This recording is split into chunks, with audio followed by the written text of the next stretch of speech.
Bonjour chers élèves.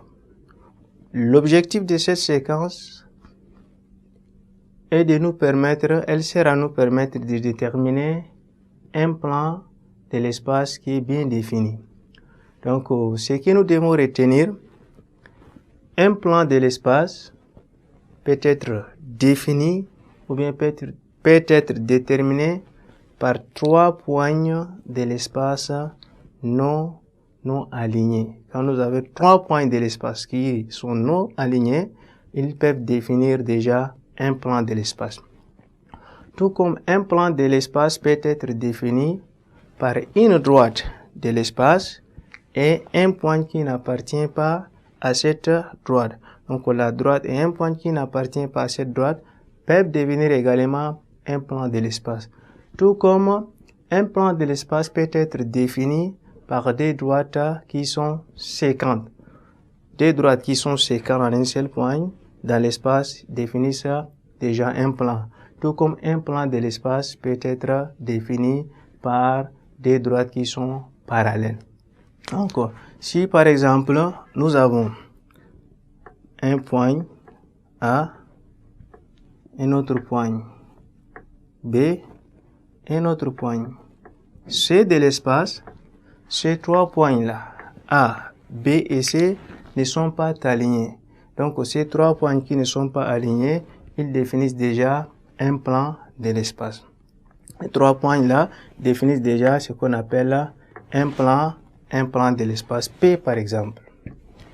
Tout comme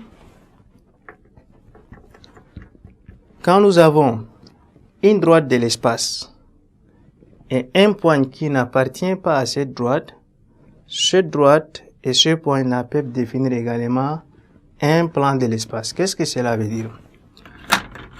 Par rapport à ce que nous avons dit, 3 points qui ne sont pas alignés définissent un plan. J'ai fait tracer une droite passant par ces 2 points-là. Par exemple, la droite, je trace une droite D, ou bien la droite D, ou bien la droite AB. Cette droite AB et le point C peuvent définir déjà un plan de l'espace. Donc 3 points, un point qui n'appartient pas à une droite là, la position de ces points par rapport à cette droite là peut nous déjà donner ce qu'on appelle un plan de l'espace. Tout comme on peut voir que un plan de l'espace peut être défini par des droites qui sont séquentes. Si nous avons des droites qui sont séquentes, déjà dans l'espace, ils déterminent ou bien ils définissent un plan de l'espace. On a par exemple pris une droite AB, prenons une autre droite passant par A qui va être la droite AC. La droite AC.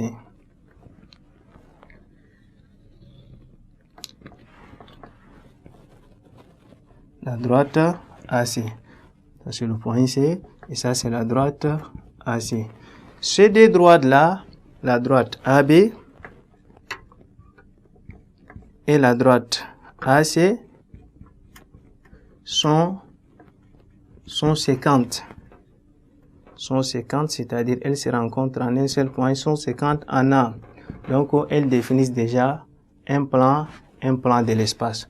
Donc un plan de l'espace peut être défini par des droites qui sont parallèles. Les droites qui sont parallèles peuvent définir un plan de l'espace. Je prends par exemple une droite D et une autre droite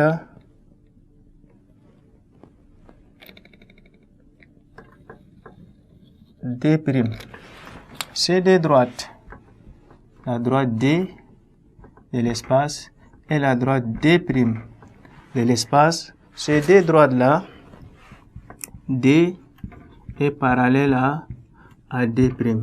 Donc, D et D', D, la droite D et la droite D' définissent un plan de l'espace. Un plan de l'espace. un plan P par exemple. Donc, chers élèves, merci et à la séquence prochaine.